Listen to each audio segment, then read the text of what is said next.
waa gartay dhanka gobolka Qoybar hadaan u imaano imtixaanka KCSE natiijadooda ka waran waa sidee in county-yaal qaar ay dhaheen ardaydan iskuulka bixinayna ay dhaheen oo magacaas weyn ay soo dhajisteen haddana dhibaato ay taagan tahay today.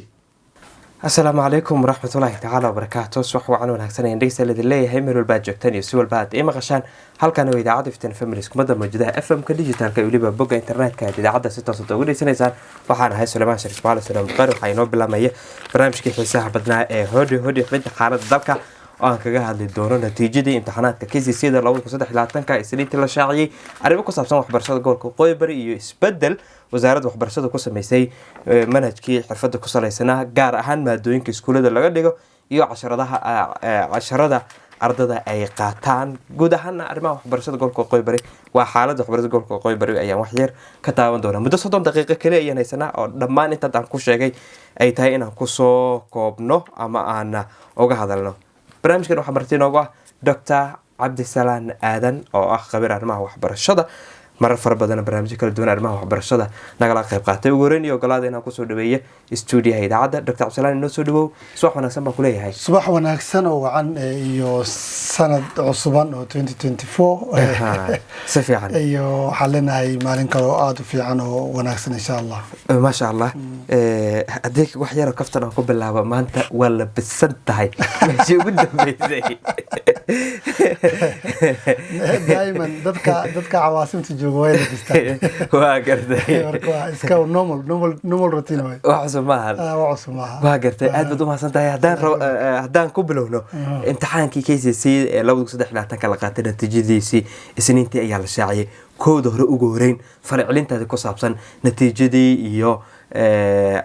ardada boondada si balaas iyo wax ka sareeyay keentay ee jaamacadaha si toos ah u gudbi doona iyo arday kala bar ah iyagana si balaas wax ka hooseey keenay iyo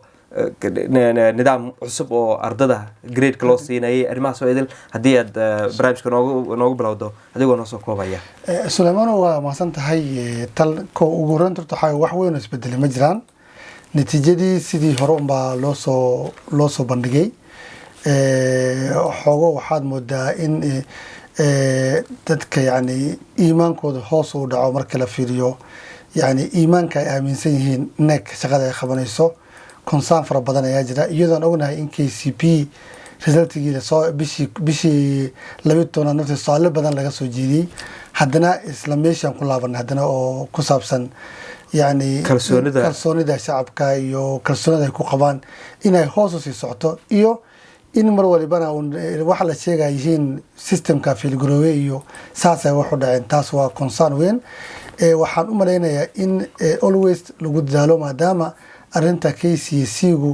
ama secondary-gu ruuxa noloshiisa wax badan ay ka tarayso in si oo mataqaano very high integrity ahaan loo manage gareeyo ayaa ahayd marka haddana natiijada fiiriyo guud ahaan ardayda imtixaanka waa baaseen A fara badan waan u jeedaa B fara badan waan u jeedaa C waan u jeedaa kulli markaan soo duubnana waxaa weeye waa un bilaaw tacliimeed waay waxa weyn meesha ma yaalaan fursadaha jirana waa iska bilaaran yihiin laakiin waxaan rabay inaan dhinac kale u wareejiyo oo ah maadaama aan dabaaldegnay kuwii baasay A iyo B aan u dabaaldegnay waxaa kaloo loo baahan yahay in u dabaaldegno kuwii C iyo D ka keena in u dabaaldegno way sababta waxa way ruux fail garow ma jiro yani A aan ka helay macnaheedu noloshayda A maaha B aan ka helay noloshayda B maaha ama jaamacad aan galay macnaheedu waxa way am successful maaha jaamacadna ma galin waan inta maaha horta in saas loo fahmo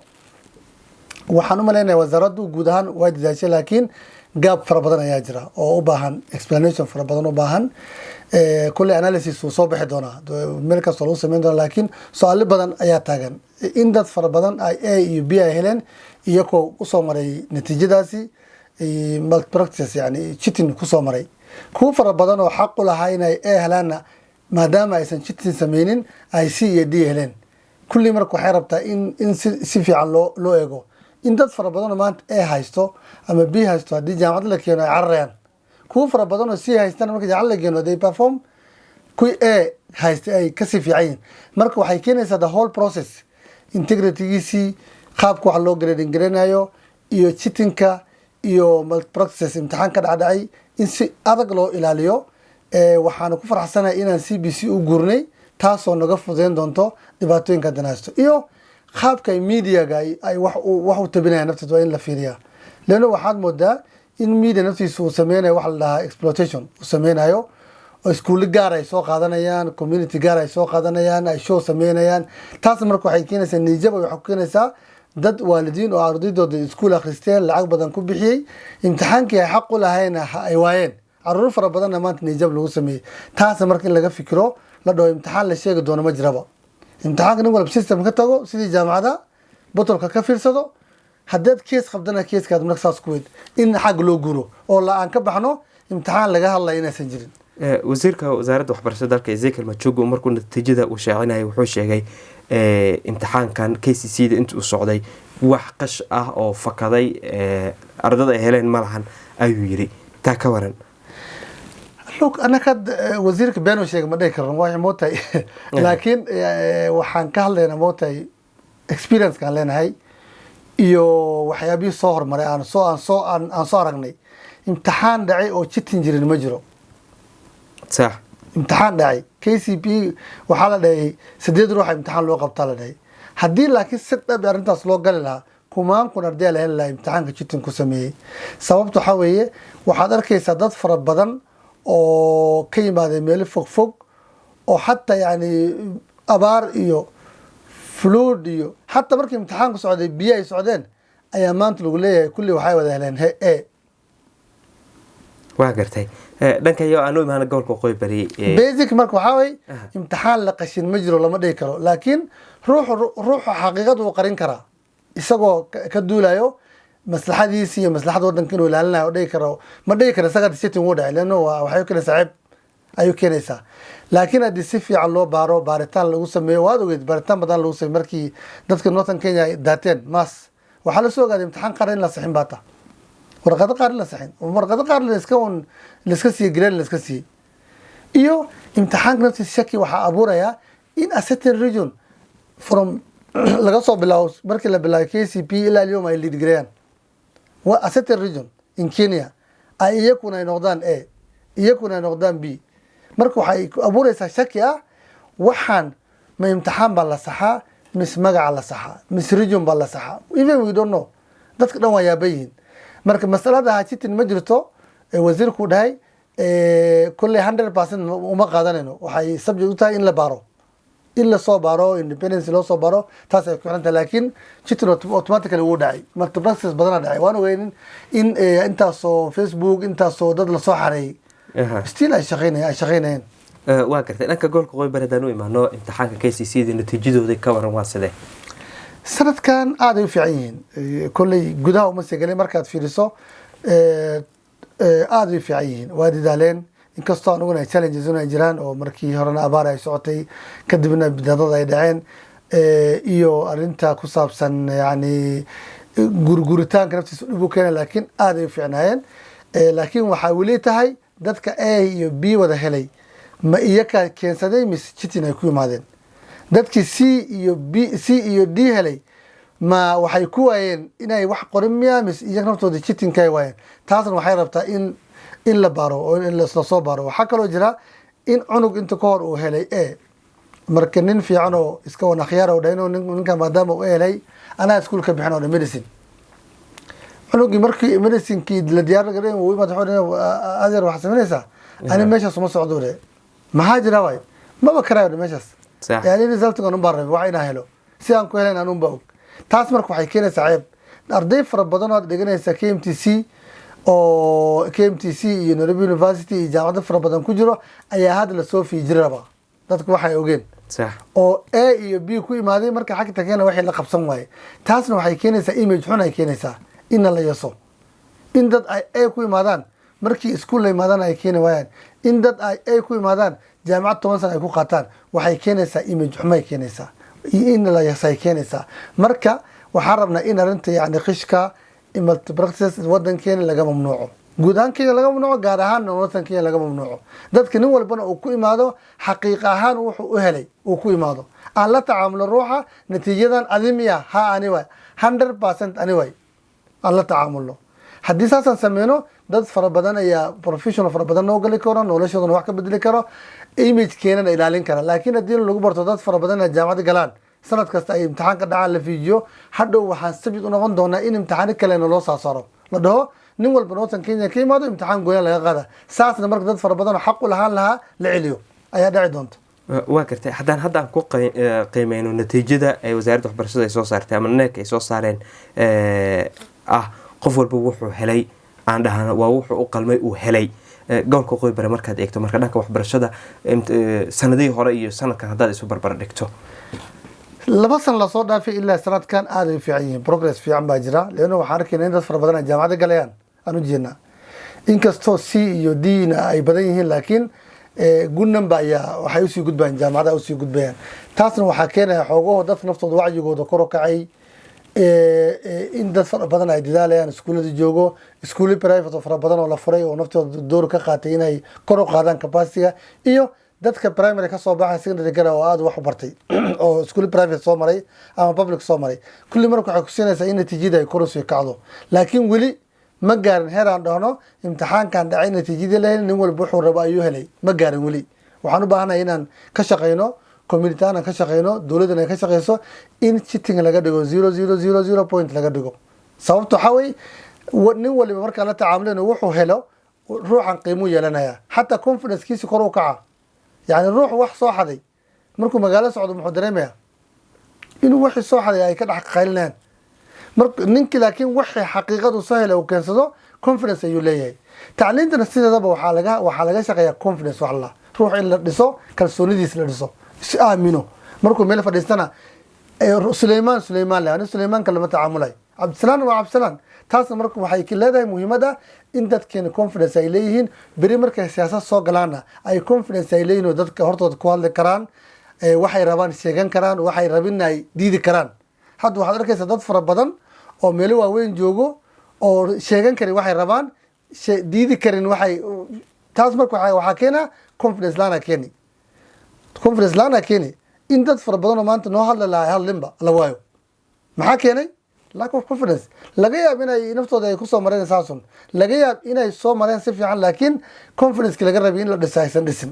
taasna waxay keenaysaa ruux marka inuu dhaco waa gartay waxaad tiri sanadihii ugu dambeeyey dhanka natiijada iyo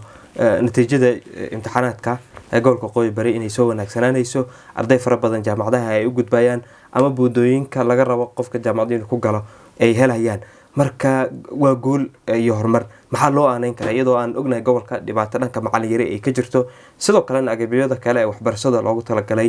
sidii la rabay ardada gobolka Waqooyi Bari uma helaan marka guulahan ama horumarkan 3 sano ama sanadii ugu dambeeyay aad sheegtay maxaa loo aaneyn karaa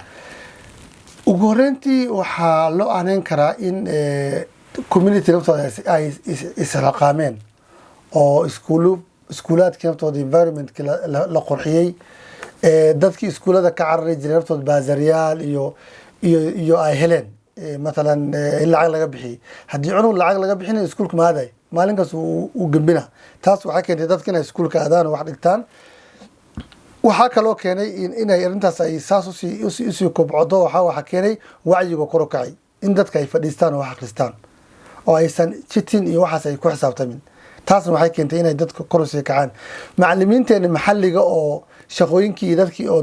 Kenyadan kale ka yimaada qabsan jiray oo qabeeteena waxayna tusinaysaa inay tahay tajribo fiican oo naajixe in dadkeena marka macallimiin lagu promote gareeyo ay macallimiin noqdaan si daacadna ay u shaqeeyaan daacadnimada dadkii meesha joogo oo macallimiinta ka iyo ardayda iyo waalidiinta isla shaqeeyay ku tusinaysaa dhinaca kale laakiin haddaan u fikirno waxaa weeye ama natiijadan la helay aysan hayn xaqiiqad ay ka turjumaynin oo ay jiraan arrimo kale oo la sameeyey taasna waxay keenaysaa haddana arrimo kale oo waaweyn ay keenaysaa yani dadkan hadda e wada haysto b wada haysto ama aysan ahayn b iyo e xaqiiqinaysan aysanin haddii maanta imtixaankaas naftiisa lagu celiyo oo meel la geeyo laga qaado ma keeni karaan imtixaankaas e ma keeni karaan hadday keenaan waa tig hadday keeni waayaan jitin ayaa dhacay taasna waa khatar waa kelimad aan markaas kusoo celiyaan dhaho the moment ummaduhu ay ku tacaamulaan jitinka macallimiintana gareerkiis hoos loo dhigo ummadaas uma baahno cadowgooda waa taagan yihiin soo jitinka waa in lala dagaalamaa Suleymaan waxaan isweydiinaa mar waliba cunug 4 sano kula joogay inaad wax barto maxaa ku diidi 4 sano kula joogana cunugan inaad wax barto maxaa ku diidi ma cunugaa wax baraysa rabin mise daa wax bara rabin haddii waalidka lacag bixinayo cunugiina uu kula joogo macalinkan uu ka yahay kalaasana ka yihiin inuu wax barto maxaa u diidi sheeg maxaad markii imtixaan la gaaro jitin u raadinaysaadi ninkan wuu kula jooge wax ma bartid wuu kula fadhiyaay arrimahaas mar taasna waxay ku xiran tahay honestyga leedahay integrityga leedahay iyo daacadnimada ay ku xiran tahay marmar laga yaabo macalinku inuu iska yimaado fasal gala iska akhrista waa arrin kaloo dheer iyadana in laga hadlo marka laakiin guud ahaan gobolku uu fiican yahay horumar fara badan ayaa ka jira laakiin waxaan rabnaa inaan meel kasii fog usii baxno nin walbana wuxuu helay ay noqdaan wax xaqiiqad ku salaysan ay noqdaan hagaag waxaan rabaa inaan u gudbo dhanka iyo iskuuladii horta sanaynta ayaa dib loo furay isbedel weyn waxaa lagu sameeyey maadooyinka ardada ay qaadanayaan waa lasoo yareeyey haddaan eegno gradeka 9 ilaa 12 14 maado ay horey u qaadanayaan hadda 9 lagu soo koobay kuwa kusoo xiga gradeka 6 ilaa iyo gradeka 9 9 maado ay qaadanayaan 7 maado ayaa hadda laga dhigay arrintan waxay ka turjumaysaa waxay macnaheedu ay tahay ardada casharadii maalinkii ay qaadanayaan waa lasoo yareeyey guud ahaan maadooyinka ay qaadanayaan waa lasoo yareeyey waxaana laleeyahay waxaa culeys uu ka dhacaya macalimiinta ardada iyo waalidkaba culeyskaasi laleeyahay saddexdan dhinac ee waxbarashada ay saameyso waalidka ardayga iyo macalinka muxuu yahay Suleiman ugu horeyntii markii CBC la qaadanayay waxay ahayd 2016 ilaa الآن weli waxaa lagu sii jiraa tajriba lagu sii jiraa laakiin markaas waxa way waxyaalo badan lama fiirin waalidka markaan ka hadlayno waxaa quseeya lacagta uu bixinayo oo materialku soo gadayo iyo waxaas ayaa quseeya taasna marka culeys fara badan ayaa ka yimaaday in matalan la dhaho yani exercise keligii soo gad 30 xabo taxana soo gad 14 xabo xoogo culeys ayaa ka yimaaday culeys kale wuxuu ka yimaaday maadaama tacliintu ay noqon doonto practical waxyaalo badan oo practical loo baahan yahay ayaa jirta oo parent laga rabo inuu soo gado taasna culeys ayaa ka imaaday dhankaas ma marka laga hadlayo waalidka cunugina markii loo imaado 14 maado cunug 9 sano jiro 10 sano jiro ma qaadan karo culeys waa laan inaas Allah maadooyinka la qaadan la marka waxaad moodaa in la sii fahmayo maadooyinka la soo koobayo la isku jibinayo la isku keenayo waxba sida ay isu egyihiin مثلا home science-ka iyo arrimo kale la soo keeno art and craft wax kale la soo keeno la soo koobo taasna waxay keenaysaa in cunug naftiisa pressure-kii oo homework-kii iyo laga soo yareeyo taas ay keenaysaa iyo in cunug naftiisa uu focus sameeyo waxyaabaha la rabo oo main inuu focus saaro laga yareeyo waxyaalaha kale oo supporting laga yareeyo dhanka macallimiinta markaan ka hadalno weligeedaba Kenya gaabon baa ka jiray iyadoo CBC la gaarin hadda laakiin wuxuu noqday double ayuu noqday kor u sii kacay leano macallimiin lama hayo dad professional teaching rabana waa yareen dadku waxay dareemayaan in haddaan macallimi galo faqruna sii kasbanayo marka dadku waxay u sii gudbeen shaqadoodii skills maanta today markaad aad shaqo raadinayso ruuxa shaqo raadinayso kuma weydiinayo meeqa warqadaad haysaa wuxuu ku weydiinayaa maxaad taqaanaa حتى نيروبي ده مركز صوته دتك waxaa loo qaataa skills لذلك dadka waxay u sii gudbeen inay skills bartaan shaqooyin kale galaan oo macallimada iska dhaafanba sababtu waxay macallimaad galaysa 40 sano ku jiraysa cunugeed wax soo bartay ayaa taajir adigna maskiin way taas marka waxay keenaysaa in macallimiinta lacagta la siin lahaa iyo promotion code dhan ay noqdaan waxa kale oo jira in maadaama secondary primary lasoo jarjaray secondary-gan lasoo jarjaray laba laga dhigay waxay u baahan tahay dawladdu inay macallimiin fara badan ay recruit gareyso macallin la recruit gareyna wuxuu u baahan yahay cash ama sponsor ayuu u baahan yahay cashkan lama haybo maba lahay cashba marka waxay keentay marka gaab weyn inuu ku dhaco tacliinta maanta waxaa crisis oo ka jira primary wuxuu ka jira secondary wuxuu ka jira jaamacadaha ayuu ka jira meel waliba tacliinta waxaa ka jira crisis laakiin dawladdu waxaan u maleynayaa inay isku day doonto inay gaabkaas la xaliso NGO ay soo dhaxgalaan community ay soo dhaxgalaan wixii la xaliyo laakiin gaab weyn ayaa ka jira saddexda area cheegtay waxa marka ku sii xiga infrastructure wax la yani waxaa tiri saddex glass rabnaa saddex glass ma dhisno haddii dhisnay marka inta wax lagu baranaa meel fara badan waxaad arkaysaa Kenya ku yaalo in geedo si wax lagu baranayo cunug geedo si fadhiyo qorrax ku baxayso roob ku daayo dabeel marayso gormo wax barana waxa kale soo foosaray cuntiyari iskuulaadka hatta iskuulaadkii boarding-ka waa la rangelin leeyahay cuntadii lagu gadan jiray 1,000 shilin hadda waxay maraysaa 3,000 inflation waxaa dhacay haya dhacay dowladdiina lacagtii horumay taagan tahay warqadii lagu gadan jiray 500 hadda 1,000 ay maraysaa A4 marka ninkii school principal ku actually wuxuu ku dhex jiraa naar oo boodine ayuu ku dhex jiraa korna waxaa laga leeyahay dowladda iskuul ay lacag siisaa hoosna waxa ma yaalaan taas marka waxay keenaysaa in community-ga ay salqaamaan iskuulaadka ay support gareeyaan حتى العقل صندوق الأبورة أو لو تلاقي الإسكولات كمحل يقول له كبو دتك صدق بحثان سي عرورتنا واحد لو برو أو دولة بس نقول عارفين لأنه أرنتوا علوستاي أنت لما قد كرو بي لما قد كرو كورنت لما بحين كرو نمرك كل أرض سكان مال أنتوا ككينا أنتوا ككينا هل كيلو أو دقيقته لقيت يجري بقول سنين حتى سدح بقولوي دولتنا وحي كسينيسا بقول كي أكو حسابيسا أنا مرك أنت ككينا لودي بقول warqadii aan ku wadan jiray 500 hadda 1,000 shilin waay difference waa 500 macallin kuntu ka keena mar dadka waxay markay baasari ka hadlayaan runtii suma sheegaan sidii beela qaar oo county ay ka dhacday annagu magac sheegaynin in la dhahay dawladda ayaa dadkii iskuulka bixinaysa la dhahay dadkii dhan buufis lagu abuuray tell your people truth dadkaadi runtu sheeg ninkii qaa'idkii dadka been uma sheego waxay bixiyeen malaha been way haddii iskuulka laga rabo in la siiyo in cunuga laga bixiyo 26,000 la bixiyo aad bixiso lacag 4,000 bixiso gaabki meeqa way meeqa gaab ajir 26,000 4,000 ka bixi inta laga keenaa atas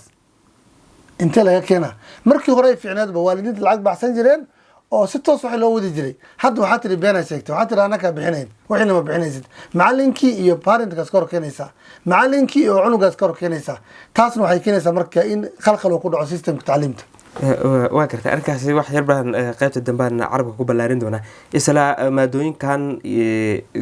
CBC laga yareeyay marka maxay ka turjumaysaa culeyskan waalidkii ardayga iyo macalinka uu ka degay faa'iido noocay dhanka waxbarashada ay u tahay marka koo horta waxay keenaysaa in cunugu uusan stress uusan ku dhacin yani 14 maad waa stress حتى معلنك stress ay ku tahay yani wiigi inuu galo 45 maado waa adagtay macalinka waa bilaada macalinka ma dhagaxa ma waxaa rabaa minimum inuu 30 u galaa raba macalinka unugana waxaa rabaa inuu minimum intaas uu qaato haddii marka la dhaho waxaa la rabaa 14 maado stress waxay ku tahay macalinka iyo cunug taasoo stress ka soo degileeno maadikaas waxay wadataa homework 14 maado gorman homework sameeyna waa adagtay tan labaad waxa cunug waxa ka dhumaya area laga rabo inuu focus gareeyo مثلا language oo kale waa crucial waa very important luqadu iyo science-ka beddelku waxa isku mashquul ka lahaa waxyaalo kale oo banaanka ku mashquula oo macnaa lehen oo practical jinijaan taas ku mashquula taasna waxay keentay cunug inuu marka focus u sameeyo waxaan aan laga rabaa waxay kaloo keenaysaa iskuulada private oo kale culays ay ku ahayd inay recruit gareeyaan every subject inay macallin recruit gareeyaan hadda laakiin waxay leeyahay macallinka in la maad qaataa taasna waxay u keenaysaa in macallinka ama iskuul lacagtu bixinayo waxa uu soo haraan at least ruuxi uu noolaado marka pressure kaas dhan ay soo diga dhanka macallinka dhanka stress ka ardayga dhanka hatta waalidka stress ka diga 14 kitaab soo gad waa stress maanta dad tagtay townkan nin walba laan u taagay waa stress cunugana beri buuga uu qaada oo soo dilacana oo soo laabana isla meeshii laan taaganahay marka waxay keenaysaa in laga fikiro in kostiga tacliinta la soo yareeyo waliba ani waxaan suggest gareyn lahaa in uniformka iskuulka lagu wada dhan hal uniform laga dhigi lahaa one color haddii ay primary yihiin one color haddii secondary one color taas marka waxay fududanaysaa in hadda yani dhibaatada ka taagan uniformka dhan sidaa soo yaraato hadda maanta nina wuxuu ka gadaa logo ka gadaa logodiisi ani logo miyaan cunaa shaatiga logoodii leen lama soo gali karo yani waxaa laga dhigay business laga dhigay uniformka tan labaad book usoo laabo dawladdu waxay dhigi kartaa books are uniform yani hadda nin walba wuxuu ku leeyahay companygaas keen companygan keen dawladdu waxay dhigi kartaa one publishan sinana waxaan hal book la soo saara uniform kaasa la kala gadana wareera ka dhacay hata textbook waalidku u wareeray uniform dhibaa ka dhacay iskuul waxaa arkaysa uniformkiisu yahay 40,000 uu yahay school fees kana uu yahay 30 adi marka sukeen uniform kaligiisa 40 a lot of problems ka jira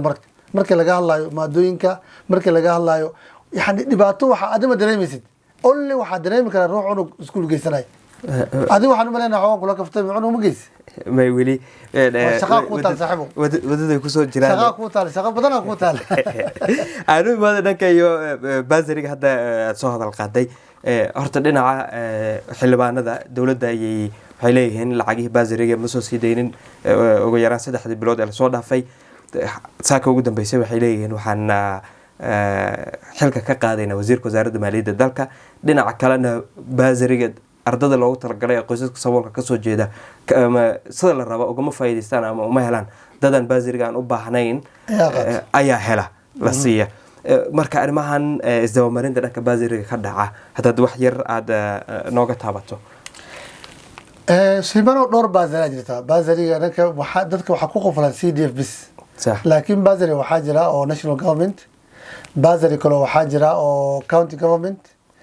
بازاري كله وحاجرة أو ward مثلا ده يد أيدهان MCA كسوقله أو واحد وبازاري مركز نقول بنا بازاري مركو قاتو MP كسوقات مركو قاتو وحولي يعني بازاري يدي وeducation أما ده نقطة اسمه ده نقطة فيس لكن العتس وحكون دماني ساد اسمه يكون دماني sababtuna waxa uu xoraba inuu ugu faa'iideeyo kuwii siyaasad ahaan u soo dhisay isaga ama adeerkiisa ama qaraabadiisa raba inuu imbaa ku sameeyo soo lacagta ma gaarayso marka cunug inuu wax ku barto guriyaal la dhisaya waxaad arkaysaa wadistan in guriyaal la dhisay laga soo gudbiyo darbiyaal la wareejinayo iskuulka waxa isweydiin leh darbigan aad wareejinayso meesha ma qori ku jir baraksmiya meel qori ku jirta darbigaas lagu wareejin for example mithalan ku siina iskuulka Moyo Girls ee ku yaal Mandera انت لسان وإير صوما يعني لنا بناني لكن مركز كل فريسو ودربي وين يكون رجسا سؤال شو حيتهي حتى ده يجيبها بحيان ومعريان دويني ده دربي اسمه بهناي اوبوزيت وحكيها الايربورك وينا او كب بركس او جيش كليين دربي كومو رجسا ميشاس واحد بدنا يا صوما marka waxa dareemaysaa in bedelkii dadka loogu bixin lahaa baasariga tacliinta nafteeda lagu baamgareyn lahaa human capital oo dhisala in lacagta loo wareejiyo darbiso iyo geed jaro loo wareejiyo taas waa kow marmar waxa dhaca dad fara badan oo masaakiin inaysan foom ka bata helaynin maadaama aysan ahayn lubi maadaama la garanaynin ee ay dadkii oo siyaasiyiinta u dhow iyo ma dadkii decision making u dhow ay foomka urursadaan iyaguna soo qortaan waxina ay qortaan masaakiintina ay waayaan taasna waa dulmi daas waa ilaahay inuu imtixaami marna wuxuu nagu imtixaami bilaan marna wuxuu nagu imtixaami biyo marna colaad marna abaar intaasna waxaa keena dulmi ka dhacay meeshaas marka waxaan rabaa in dadka baasari la siiyo waxaa kaloo jira oo maalinta baasariga rabna inaan sii xusno in countiyaal qaar ay dhaheen ardayaan iskuulka bixinayna ay dhaheen oo magacaas weyn ay soo dhejisteen haddana dhibaato ay taagan tahay today oo iskuulaadkii cunto loo laayahay always system hore u soo jiray oo lagu shaqeynayo haburburin adoo rabto inaad siyaasad wax ka hesho taasna markii dhib ay keenaysaa